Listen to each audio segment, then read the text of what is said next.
Hello. The Divine Code reading for February 16th, pages 507 and 508. We're beginning the subchapter, Partners with Whom There Could Be No Status of Marriage. Topic number 14. Just as a Gentile woman who is married to a Gentile man is forbidden to have relations with another Gentile man, she is also forbidden to have relations with a Jew, as it says, that's Genesis chapter 2:24, and cling to his wife. Tosafot of Vodazara 36b and other Rishoyim rabbinical authorities, such as will be cited in a footnote later on in this page,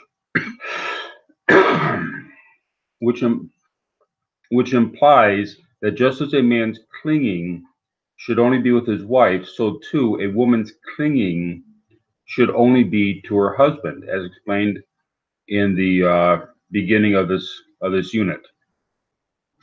However, neither of them, and that's Tractate Sanhedrin 52b, states that the Jewish man in this case, to the exclusion from liability to a death penalty for the wife of others, that is non-Jews. See Rambam on Laws of Forbidden Sexual Relations 12:10. However, neither of them, the married Gentile woman or the Jew, would be liable for a capital sin of adultery with each other in the judgment of a Noahide court. Rambam Laws of Forbidden Sexual Relations 12:10 states, whenever a single or married Gentile woman, both are liable for causing the Jew to sin.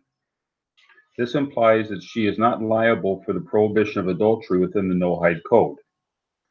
The reason is that a married woman is not transgressing the prohibition against a man clinging to another man's wife.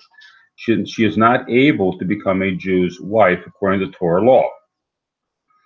As stated by Rambam, Laws of Forbidden Sexual Relations 14:19. This is also written by Riki Yosef on Evan Haezer, chapter 16, as well as Shar Hamelech on Rambam. Laws of Forbidden Sexual Relations 12:2, and others. This is also the opinion of some other Rishoyim authorities, Ramban, Rashba, and seemingly Rashi on Tractate Sota 26b. The implication is that if the Jew is not liable for the prohibition of adultery, the Gentile woman is not either. Adultery, in order to be adultery, would have to be with a person that it's possible to, if the other person was single, if the woman involved in this is single, she could marry the man. Therefore, that would be one of the requirements for it to be an adulterous relationship. If a woman were to have relations with a forbidden partner, in this case a Jewish man, then the adultery would not be considered in this case. It would be whatever the relationship is with the other person. If it's a forbidden partner, such as a close relative, then it would be whatever the penalty would be for that close relationship, rather than adultery, because it would be impossible to cling in a marriage manner with the forbidden partner in an adulterous relationship. It's impossible to marry the person, therefore it would be impossible to have adulterous relationship with the person, is what's being said. And therefore it would go into whatever the Torah concern is regarding the prohibition, the prohibited partner. And in many cases, that would also be a death penalty. But in the case of the Jewish man with a Jew and a Gentile, it would be whatever the penalty is concerning the Jew and the Gentile.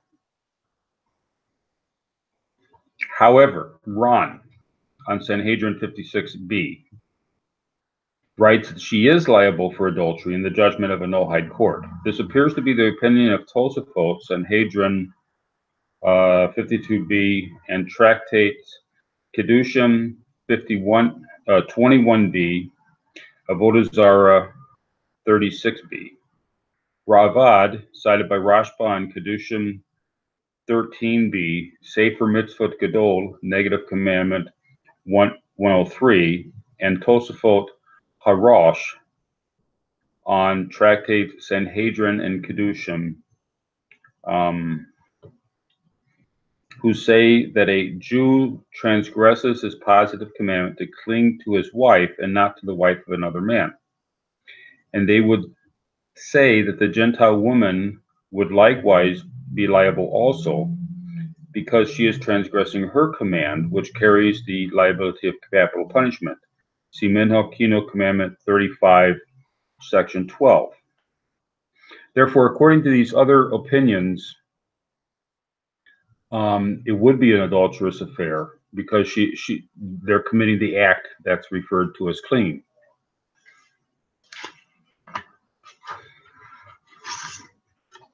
Therefore, there is a strong opinion on both sides of this question.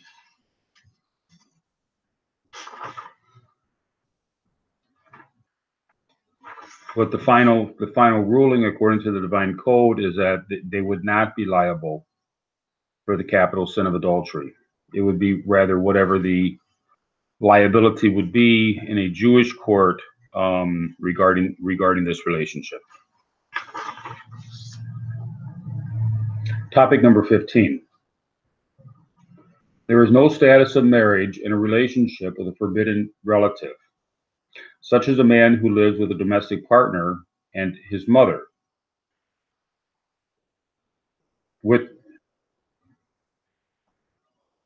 Such as a man who lives as a domestic partner with his mother, or with his full sister or his maternal half-sister in the manner of a married couple.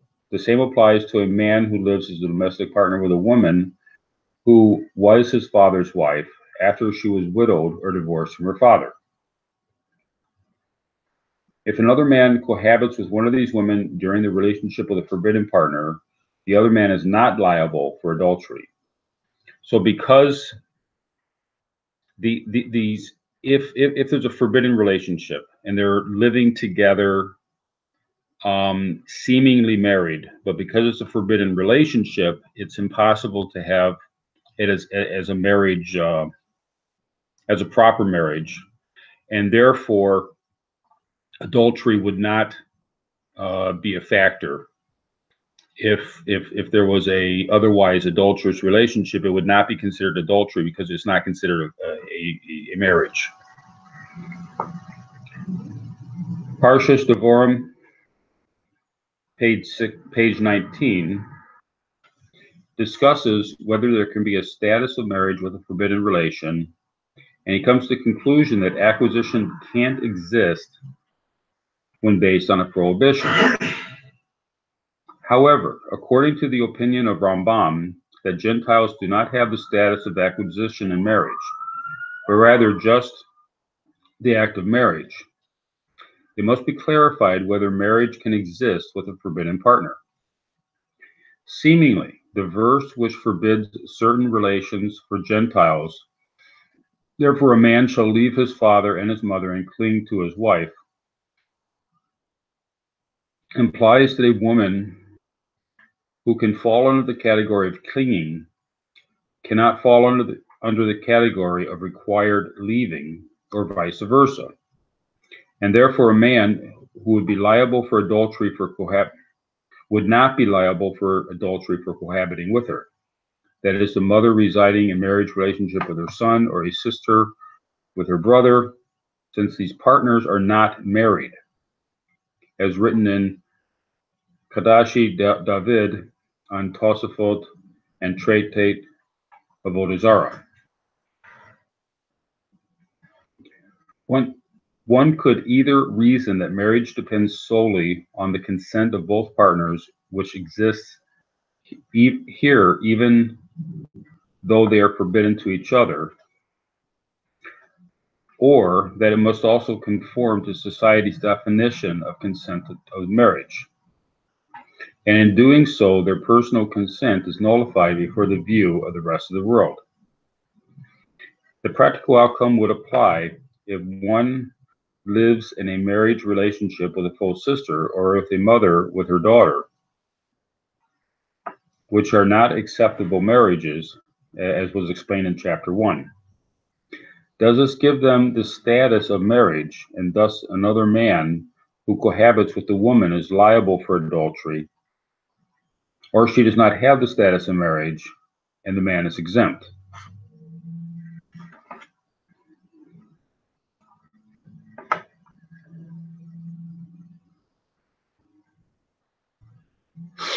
So the question would be, if society allowed these forbidden relations, would that then make it into an adulterous situation if the person committed what would otherwise be adultery within a forbidden relationship, if society was allowing it, or if society does not allow it, something beyond.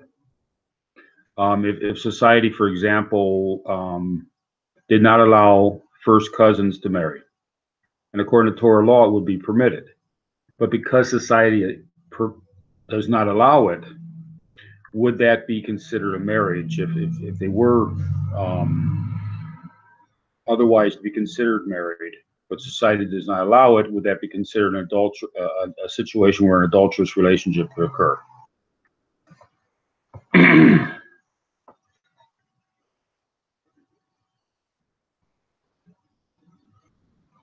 It appears that the ruling should be that anything that is not acceptable to society, even if it would be permitted by the Noahide Code, is not considered marriage but licentiousness, and that cannot be considered clinging to a wife.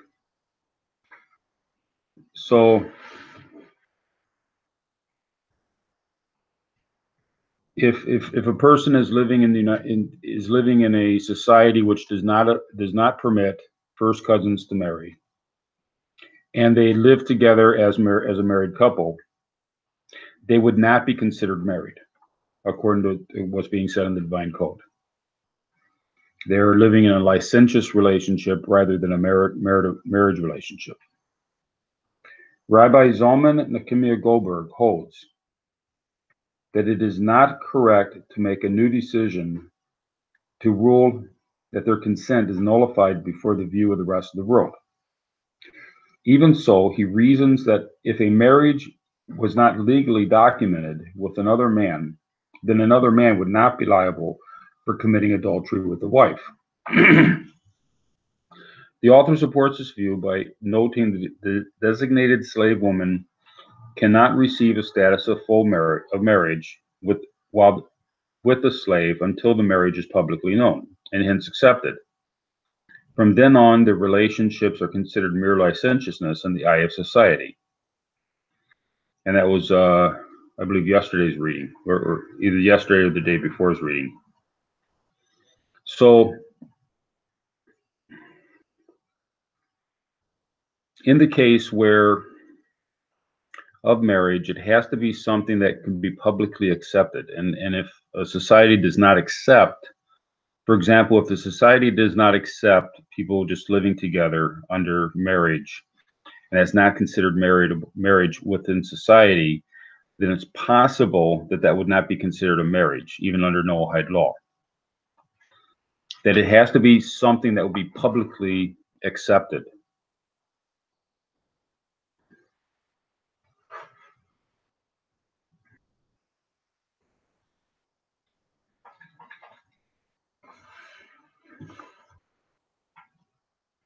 And it's not clear what if something that is against Torah law but is publicly accepted. I would assume that in that case the Torah law would still it probably would have to be in such a case that the Torah that they would not be accepted in the Noahide code. For example, if a full sister was permitted within a certain society, then the Noahide code would still say that it's not permitted, and therefore it would not be considered a marriage within the Noahide code. So in order for it to be considered marriage within the Noahide code, it would have to be both acceptable within the Noahide code and acceptable by society, by societal standards. Thank you.